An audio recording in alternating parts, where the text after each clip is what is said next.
Hi everyone. This is the voice behind the noise. And I am Myron.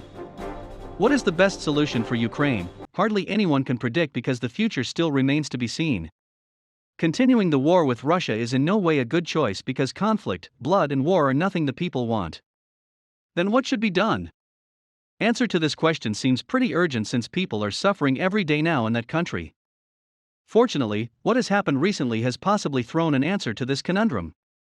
The answer is probably neutrality.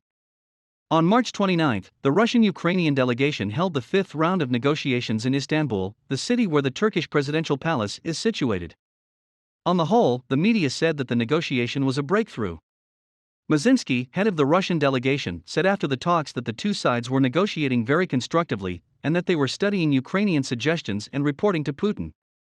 After the first day of talks, Russia had received written proposals from Ukraine confirming its willingness to remain neutral and non-nuclear, including renunciation of production and deployment of all types of weapons of mass destruction.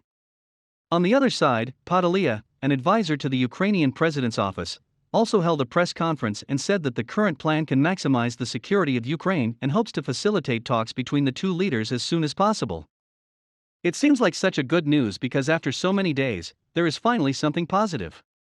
But why is this result so satisfying is exactly what is important. To find out how appropriate is the plan, we have to also have a look at the details of the negotiation. And eventually, we need to reflect on how will the Ukraine crisis be settled down? Let's continue watching.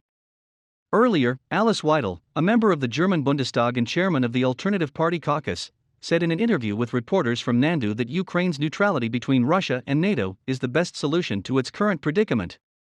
Promises to join NATO and the EU are the West's empty promise to Ukraine. The West's failure to deliver on that promise may eventually lead to the neutrality of Ukraine in order to avoid armed conflict. To have a better understanding of this issue, let's take a look at the details of the negotiation. Russia has stated many times that they have no intention of occupying Ukraine, and that the purpose of the military operation is to guarantee the safety of Russia and Russian people. Russia's demands are as follows. The first is Ukraine's neutrality, the second is denazification and demilitarization of Ukraine, the third is that Ukraine admit Russia's sovereignty upon Crimea, the fourth is the independence of the Donbas region. Obviously the last 2 points are unacceptable and unreasonable, but anyway, there is finally a plan that Ukraine can partially agree with. According to the news reported by the Daily Mail on March 28, Zelensky has begun to consider accepting neutrality and denuclearization, and the issue of the status of the Russian language can be determined through consultation. However, the issue of denazification and demilitarization will not be included in the discussion of the Uzbek side, and the Ukrainian side will defend its sovereign integrity. But this is obviously not perfect, despite some of Russia's inappropriate requirement.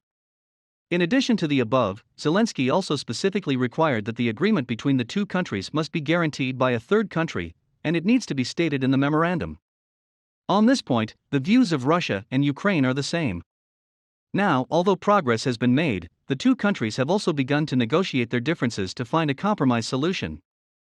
The focus of the dispute between Russia and Ukraine is now on the Crimea and Donbas issues. So we go on to say why Russia's demands are inappropriate. Russia has already planned a referendum in the Donbas. But now the Donbas region is still under Russian occupation, and the result of the referendum is bound to be in favor of Russia. This practice does not comply with legal requirements. But it is clear that even now there are still many problems, and there are often attempts by some parties to disrupt the situation. Before Zelensky himself made the above statement, he also shouted to NATO, asking NATO to support 1% of its tanks and fighter jets to Ukraine. Whether he was slow to attack NATO because they were fearing Russia. NATO has been providing assistance to Ukraine since the outbreak of the war. In the end, let's talk about what is the best way to settle down the crisis. The answer is we don't know. However, we can still at least try to figure it out. We think they should find a way to guarantee the security of the country. Ukraine is not a member of NATO, so its territory is not covered by the declaration. Zelensky's remarks show that the Uzbek side has begun to seriously consider the issue of peace talks. Politics is the art of compromise, and I hope the two sides can reach an agreement as soon as possible. The longer the war lasts, the greater the damage to humanity. What's more, the interference of the US can make the situation worse. A White House official believes that the United States suspects that the Russian military statement is a smoke bomb. We will wait and see, but it will also increase sanctions. In addition to being cautious in attitude and continuing to impose sanctions on the economy, the United States also continues to equip weapons. On March 29, according to U.S. media reports, the United States is accelerating the production of Stinger air defense missiles and Javelin anti-tank missiles to support Ukraine. So we think that the best way to settle down the problem is to continue negotiation based on what has been already reached. Okay, that's all for today. See you in the next video.